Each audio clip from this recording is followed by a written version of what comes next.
Réinventons demain, le magazine du développement durable de Radiolac. Avec SIG, votre partenaire privilégié pour vous accompagner avec des solutions locales et durables. C'est votre rendez-vous mensuel avec SIG Réinventons demain sur Radiolac. On va s'intéresser aujourd'hui à l'eau. C'est bientôt la 30e journée mondiale de l'eau, mercredi 22 mars prochain. C'est donc la semaine prochaine. Notre eau de Genève, notre heure bleue pourrait-on dire. Pour m'accompagner ce mois-ci, c'est Fabrice Pidou de SIG qui est à mes côtés. Bonjour Fabrice. Bonjour Fabien. Alors oui, à nos côtés aussi 3 experts de l'eau potable de SIG. Tout d'abord, on a Frédéric Schultz, qui est le nouveau directeur eau potable à SIG. Hervé Guinan, directeur notamment de la qualité à SIG. Et Gérard Luyet, vous êtes directeur des relations nationales et internationales pour l'eau potable à SIG. On va commencer par vous, Gérard. Finalement, quel est le rôle de SIG pour l'eau potable à Genève ? SIG est garante de chaque étape nécessaire à la fabrication d'une denrée alimentaire. Nous captons de l'eau brute, nous la traitons, nous la contrôlons, nous la stockons et on la distribue aux quelques 520 000 habitants qui sont sur le canton de Genève. Pour cela, 130 collaborateurs et collaboratrices de SIG se relaient 24 heures sur 24 pour garantir une eau de qualité, une quantité suffisante, à une pression adéquate et à un juste prix. Alors Frédéric Schultz, vous êtes le nouveau directeur de l'eau potable à SIG. Alors SIG fournit l'eau potable à l'ensemble de la population genevoise, mais finalement, comment ça se passe concrètement ? Alors, il est important de rappeler que 90% de l'eau potable que nous consommons sur le canton provient du lac et 10% provient des nappes phréatiques sur le canton. Nous assurons la distribution d'eau potable sur la totalité du canton, à l'exception de Céligny. Pour distribuer l'eau potable à la population, nous utilisons 1100 km de conduite à peu près pour pouvoir rejoindre tous les consommateurs et les consommatrices. Un quart de ces conduites sont utilisées pour le transport de l'eau, pour transporter l'eau du lieu de production jusqu'à un réservoir, par exemple, ou jusqu'à un réseau ou un sous-réseau. Le reste des conduites sont utilisées pour raccorder les clients, que ce soit des particuliers, des immeubles ou des industries. Et la majorité de ces conduites sont placées sur le domaine public. 1100 km de conduite, on a quand même de la peine à imaginer que ça puisse représenter autant pour le canton de Genève, à l'exception de Céligny, vous l'avez dit, cette petite enclave genevoise en terre vaudoise. Comment est-ce qu'on fait pour maintenir une qualité de l'eau irréprochable quand on a un réseau aussi important que celui de SIG ? Alors tout d'abord, le réseau de SIG est densément maillé, c'est-à-dire que on évite que l'eau stagne dans les conduites. L'eau peut circuler dans les deux sens dans certaines conduites et ainsi être renouvelée régulièrement. S'il n'y a pas la possibilité dans des parties de réseau de renouveler l'eau, il y a des fontaines qui permettent d'avoir une circulation d'eau et ainsi un renouvellement. Là où les fontaines ne sont pas possibles, il y a des purges systématiques à certains endroits.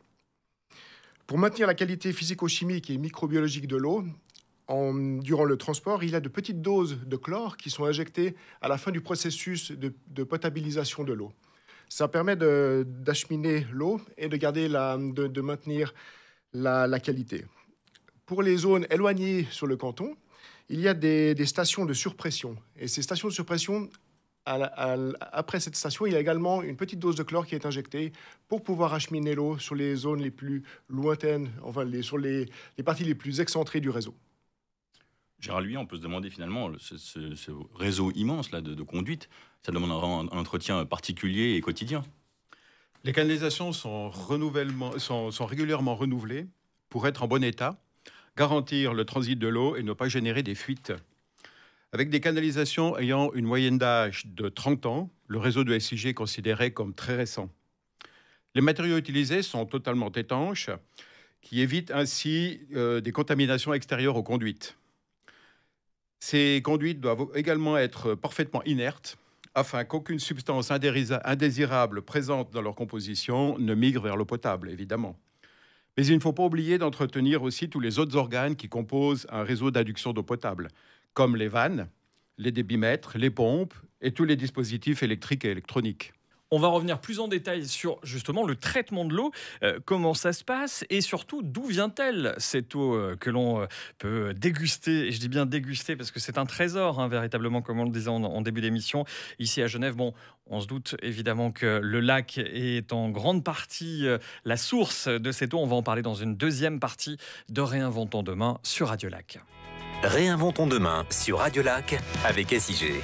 Et on s'intéresse aujourd'hui pour cette émission spéciale à l'eau. Nous sommes à quelques jours de la journée mondiale de l'eau. On va s'intéresser donc à l'eau que nous consommons ici à Genève. Une eau qui provient principalement du lac et une petite partie également des nappes phréatiques. Cependant, avant de pouvoir la déguster aussi simplement que nous le faisons chaque jour, de nombreuses étapes sont nécessaires. Et avant d'en parler avec nos spécialistes aujourd'hui, réunis ici dans le studio de Réinventons demain, eh bien nous avons demandé aux Genevoises et aux Genevois de répondre à une question très simple. Est-ce que vous buvez l'eau du robinet ou vous achetez de l'eau en bouteille? Voici leur réponse. Alors moi, je préconise l'eau du robinet parce que j'estime qu'en Suisse, l'eau du robinet est bonne et que ça ne sert à rien d'acheter de l'eau alors que l'eau est potable, bonne, pure et pas nocive pour la santé. Au robinet, l'eau est bonne, en tout cas à Genève, elle est bonne. De temps en temps, je me fais avec le soda, là, vous avez avec l'appareil, mais autrement que l'eau du robinet. Je bois l'eau du robinet parce qu'elle elle va très bien et puis en plus ça évite des déchets et pendant longtemps j'ai habité 4 étages sans ascenseur donc c'était une bonne raison pour pas acheter de bouteille. Ah bah moi l'eau du robinet, je trouve que ça fait des économies déjà d'argent et puis ça fait des bouteilles en moins parce qu'après il faut jeter les bouteilles en pète, donc eau du robinet moi. Alors Hervé Guinan, vous êtes directeur notamment de la qualité SIG. On l'a entendu, là, les Genevois sont fiers de boire l'eau de Genève, ils la boivent quasiment tous. Hein. Mais finalement, l'eau du robinet, comment elle est traitée? Bien, l'eau du robinet, qui provient notamment du lac, elle est traitée dans nos stations de potabilisation de l'eau potable, qui sont des installations de haute technologie. Mais les étapes peuvent se résumer en 3 étapes principales. La première, l'eau va passer à travers de grands filtres à sable pour que l'ensemble des particules en suspension puissent être retenues. On parle évidemment de petites matières en suspension, on parle d'algues, on parle de phytoplancton et de choses comme ça. Ensuite, on va passer dans une deuxième étape qui est une étape d'ozonation. On va faire passer l'eau à travers un gaz oxydant qui va détruire toutes les substances solubles dans l'eau, les produits chimiques. Il va également détruire les membranes cellulaires des bactéries et des virus. Et puis enfin, une troisième étape, on va faire passer cette eau à travers des grands filtres à charbon actif qui ont la caractéristique d'avoir des grains d'une très très grande porosité et qui vont capter toutes ces molécules qui ont été découpées à l'étape précédente, tous les restes de bactéries et de virus. Et tous ces matériaux vont être captés par ces charbons actifs. À ce stade-là, l'eau potable est potable et complètement conforme à la législation. Cependant, comme il a été déjà dit, on rajoute une dose maîtrisée de chlore afin d'assurer le maintien de la qualité de cette eau tout au long de son transport jusqu'au robinet de nos clients. Pour l'eau de la nappe phréatique, elle bénéficie d'un traitement allégé par rapport à l'eau du lac, ça on l'a vu. Mais pourquoi cette différence de traitement en fait? Il y a une différence de traitement parce qu'en fait, nous, on n'agit pas sur le traitement. On n'en fait pas. La simplicité, là, sur cette eau provenant des nappes phréatiques, c'est que c'est la nature qui fait le travail. Dans son cheminement, cette eau, qui arrive ou bien par une rivière ou bien par la pluviométrie, va être finalement traitée petit à petit par son passage à travers les couches géologiques et on va obtenir une eau tout à fait potable au sein des nappes phréatiques. Nous la pompons, évidemment, grâce à nos puits, et allons également rajouter une dose de chlore pour assurer le maintien de sa qualité tout au long de son transport jusqu'au robinet, jusqu'à la consommation par nos clients. Alors ces traitements, pourrait-on dire même, permettent d'avoir une eau d'excellente qualité, où que l'on soit dans le canton. Cependant, il arrive parfois qu'il y ait un petit goût, une petite odeur parfois même de l'eau. À quoi est-ce que c'est dû ça? Est-ce que c'est SIG qui est responsable directement ou est-ce qu'il peut y avoir d'autres origines à ce goût, à cette odeur particulière? Alors la responsabilité de SIG quant à la qualité de l'eau s'arrête au niveau du compteur ou au niveau du pied d'un immeuble. Il peut arriver d'aller faire des prélèvements chez les particuliers afin de faire une analyse sur la qualité de l'eau. Il est aussi à préciser que la partie intérieure d'une installation est sous la responsabilité du propriétaire. Si une eau est colorée, ça peut indiquer une corrosion dans les conduites. Donc, dans ce cas-là, c'est de l'oxyde ferrite, ce n'est pas toxique. Et si on se retrouve dans cette situation, on peut ouvrir le robinet un moment pour laisser passer cet oxyde. Il peut également y avoir une odeur ou un goût de chlore. Dans ce cas-là, il faut laisser décanter l'eau dans une carafe au frigo une vingtaine de minutes pour que le chlore puisse s'évaporer et le goût partira avec. Et ça tombe bien parce qu'il y a de très belles carafes chez SIG, donc pour laisser décanter si besoin est, mais ce sont des choses assez rares, il faut le souligner. Et puis c'est une partie, comme vous l'avez expliqué Frédéric Schultz, qui dépend pas de SIG, c'est-à-dire que le dernier chemin, c'est celui qui se fait dans les immeubles, parfois un peu vétustes, avec des installations qui mériteraient peut-être d'être revues pour certaines. Donc voilà, il faut aussi prendre ça en conséquence dès qu'on trouve que l'eau du robinet a un goût un petit peu différent de celui auquel on s'attend.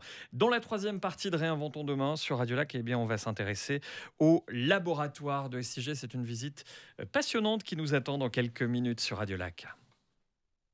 Réinventons demain, le magazine du développement durable de Radio Lac. Avec SIG, votre partenaire privilégié pour vous accompagner avec des solutions locales et durables. Une émission spéciale aujourd'hui consacrée à H2O. On parle d'eau évidemment dans Réinventons demain. Le 22 mars, c'est la semaine prochaine, il y aura la journée mondiale de l'eau.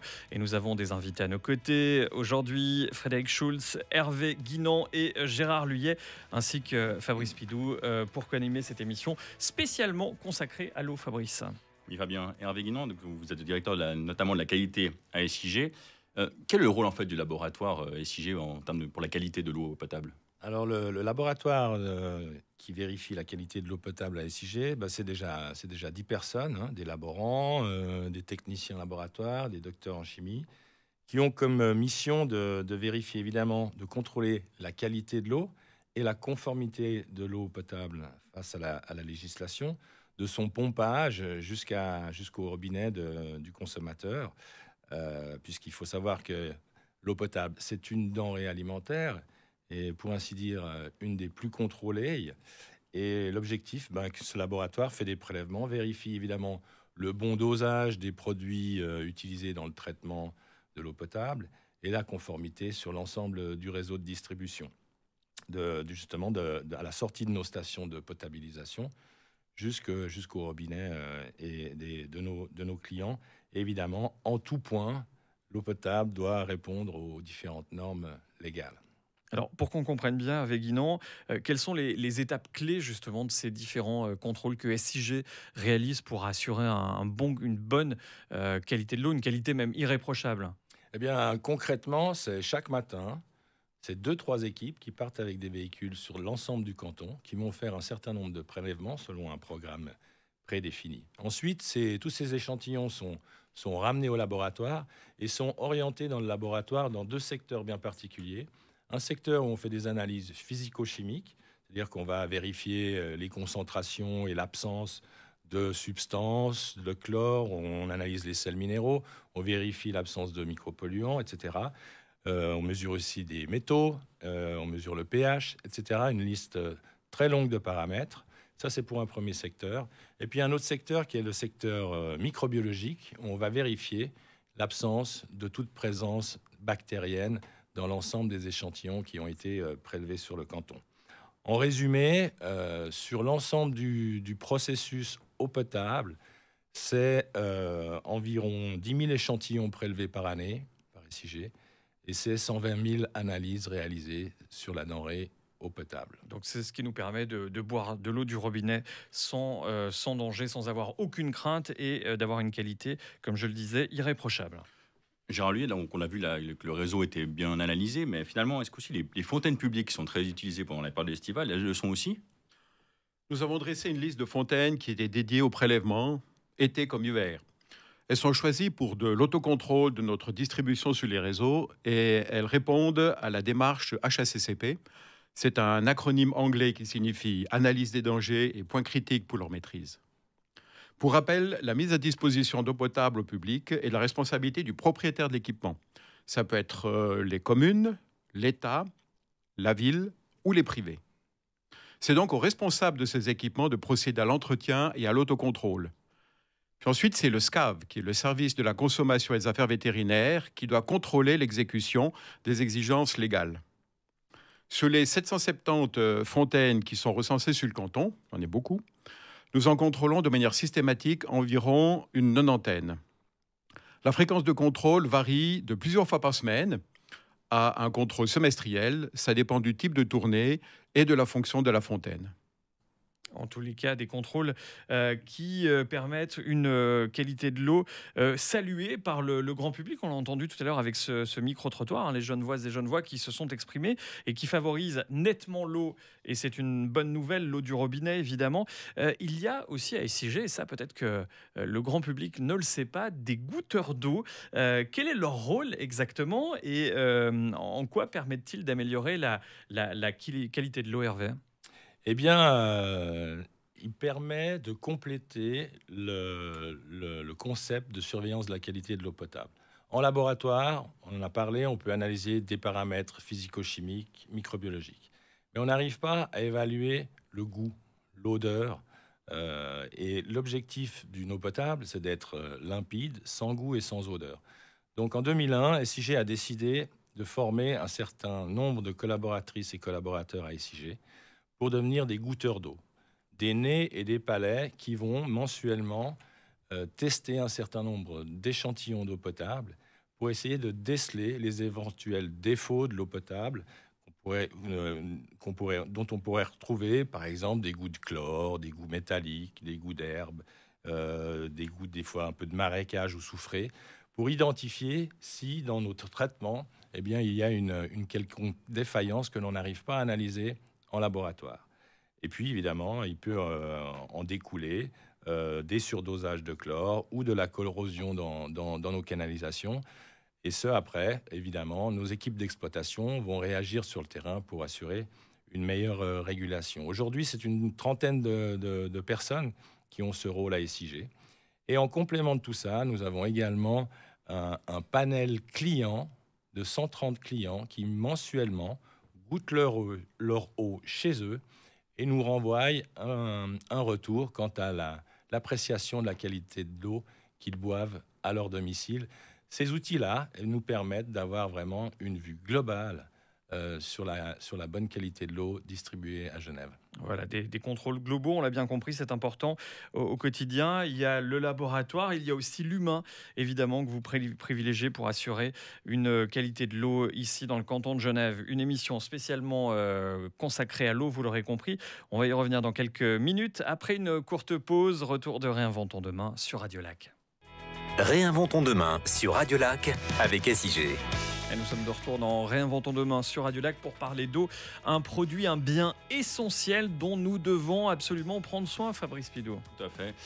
Gérard Luyet, dans ce cas de préservation de la ressource, et en tant que directeur notamment des relations nationales et internationales pour SIG, quelles sont les actions qui sont menées par SIG pour préserver cette ressource finalement d'eau potable ? La préservation de la qualité de l'eau du lac et des nappes phréatiques genevoises était une réelle priorité pour SIG.